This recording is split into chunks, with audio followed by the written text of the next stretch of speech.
Hello friends, चित्रचर्चाच्या या व्हिडिओमध्ये आपल्या सगळ्यांचं खूप खूप स्वागत आहे.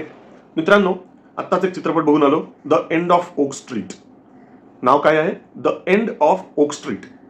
आणि हा चित्रपट आहे ॲन हॅथवेचा. ॲन हॅथवे आपल्या सगळ्यांनाच माहिती आहे, द प्रिन्सेस डायरीची हिरोईन, फेमस. आणि एव्हान मॅकग्रेगर हा सुद्धा त्याच्यात आहे.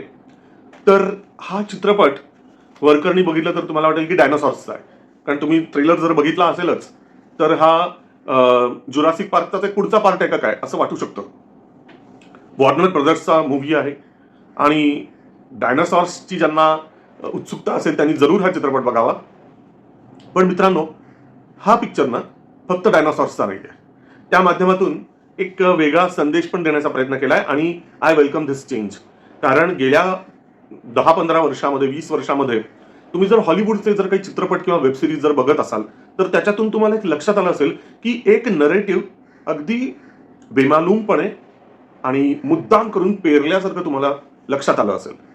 आणि ते नरेटिव्ह म्हणजे वोकिस्ट आयडिया या भिनवल्या जातात, लोकांच्या मनावरती त्याचं बंबार्डिंग केलं जात आहे, ब्रेन वॉशिंग केलं जात आहे.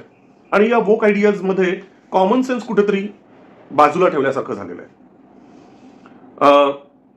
फेमिनिझमचा जो एक टोक, मला फेमिनिस्ट आयडियाज पटत नाही असं मी बिलकुल म्हणणार नाही. फेमिनिझम किंवा स्त्रीवाद हा सुद्धा महत्वाचा आहेच, नो डाऊट. परंतु कुठल्याही विचाराचा अतिरेक जे आहे ते अतिरेक कधीच करू देऊ नये. कारण स्त्रीवादाचा किंवा फेमिनिझमचं जे दुसरं टोक आहे, अल्ट्रा फेमिनिझम, ते सगळ्यात भयंकर आहे. त्याचे परिणाम समाजावरती फार वाईट पद्धतीने व्हायला लागलेले आहेत. आपल्या देशात एवढं नाही, पण युरोप आणि अमेरिकेमध्ये त्याचे दुष्परिणाम खूप बघायला मिळत आहेत, तिथल्या समाजावर, तिथल्या कुटुंब जीवनावर. आणि त्याच प्रश्नाला थोडंसं उत्तर दिल्यासारखं काम या चित्रपटातून केलं गेलेलं आहे. लेखक, दिग्दर्शक आणि निर्माता आहे डेव्हिड रॉबर्ट मिशेल. तर डेव्हिड रॉबर्ट मिशेल यांनी हे जे अल्ट्रा फेमिनिझमची जी समस्या आहे त्याच्यावरती एक प्रकारचं हा चित्रपट बनवलाय. खांदा वापरलाय डायनासॉरचा, परंतु निशाणा आहे तो म्हणजे अल्ट्रा फेमिनिझमला टार्गेट केलेला आहे.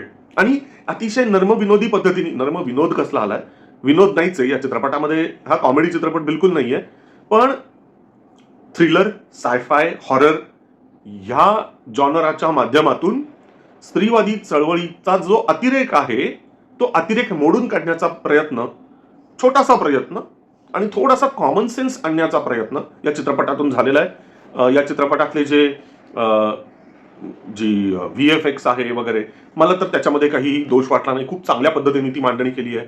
काळ साधारण 80, 81, 82 असा काळ आहे, त्याच्यामुळे तो काळ उभा करणं खूप चांगल्या पद्धतीने केलंय. हॉलिवूडला जुना काळ उभा करताना बिलकुल समस्या येत नाही, ते खूप छान पद्धतीने काळ उभा करतात. मग ते कपड्यांच्या माध्यमातून असेल, वस्तूंच्या माध्यमातून असेल, त्या काळातला तो टाईपरायटर असेल, त्या काळातले टेलिफोन्स असतील, त्या काळातले टीव्ही सेट्स, ठीक आहे, या सगळ्याच्या माध्यमातून तो काळ त्यांनी उभा केलेला आहे. त्या काळातल्या कार्स, ठीक आहे ना. सो ते बघण्यासारखं आहे तो काळ. पुन्हा एकदा आजच्या पिढीतले जे 2000च्या नंतर जन्माला आलेले जे लोक आहेत किंवा आत्ताच्या काळातले जे जेन अल्फा पिढीतले जे लोक आहेत त्यांना तर तो काळ असा जिवंतपणे बघायला कधी मिळणारच नाही. तर तो बघायचा असेल तर त्यांनी हा चित्रपट जरूर बघावा, खूप छान आहे. ज्यांना डायनोसॉर बघायचे असतील त्यांनी सुद्धा हा चित्रपट बघावा. आणि ज्यांना तो संदेश हवाय ना की बाबा कुठेतरी कॉमन सेन्स हरवत चाललेला आहे या वोकिझमच्या प्रवाहामध्ये, तर हे ज्यांना हवं असेल, ज्यांची घरं तुटतायत या वोकिझमच्या अतिरेकाच्या पायी, कुटुंब उद्ध्वस्त व्हायच्या उंबरठ्यावर जी येऊन ठेपलेली आहेत, अशा कपल्सनी हा चित्रपट जरूर बघावा. ज्यांना असं वाटतं की आपलं कुटुंब उद्ध्वस्त व्हायच्या टोकावरती आलंय त्यांनी हा चित्रपट अवश्य बघावा. त्याच्यातून त्यांना कुठेतरी एक संदेश मिळेल, काहीतरी एक प्रेरणा मिळेल. असो तर याच्यामध्ये ॲन हॅथवे, इव्हान मॅकग्रेगर आहेत, मेझी स्टेला आहे आणि सगळ्यात महत्वाचं म्हणजे ख्रिश्चियन कॉन्वेरी आहे. ख्रिश्चियन कॉन्वेरी म्हणजे तुम्ही जर नेटफ्लिक्सवरती पप अकॅडमी हे जर बघितलं असेल, एक वेब सिरीज आहे पप अकॅडमी नेटफ्लिक्सवरती, खूप सुंदर आहे. पप अकॅडमी म्हणजे कुत्र्यांच्या वरतीची अकॅडमी, म्हणजे कुत्र्यांची जर शाळा असेल तर ती शाळा कशी असेल अशी एक इमॅजिनेशन करून एक सुंदर लाईव्ह ऍक्शन वेब सिरीज बनवलेली आहे. नेटफ्लिक्सवरती अवेलेबल आहे, खूप बघण्यासारखी आहे, मस्त आहे.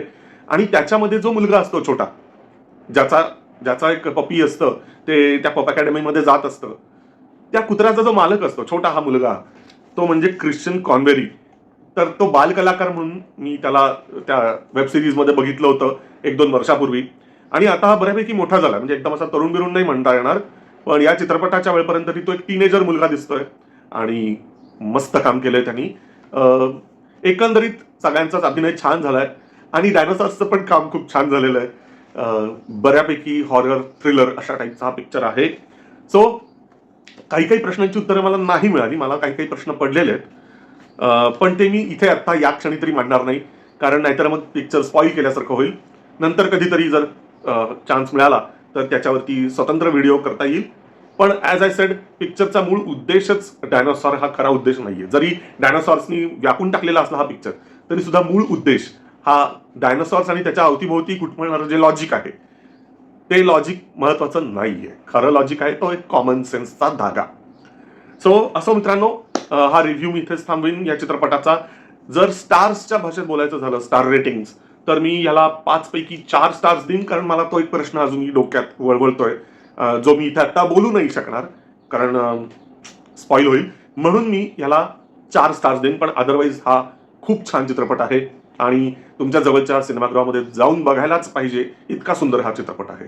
असो मित्रांनो, मी आपली रजा घेतो आणि लवकरच आणखीन छान छान जे काही नवीन नवीन चित्रपट असतील त्यांचा रिव्ह्यू घेऊन लवकरच तुमच्या भेटीला मी येईन. तोपर्यंत बघत राहा चित्रचर्चा. चित्रचर्चाला सबस्क्राईब करा आणि चित्रपटातल्या या चित्रचर्चाच्या या व्हिडिओजना लाईक करा, सबस्क्राईब करा आणि या व्हिडिओना शेअर करायला विसरू नका. धन्यवाद.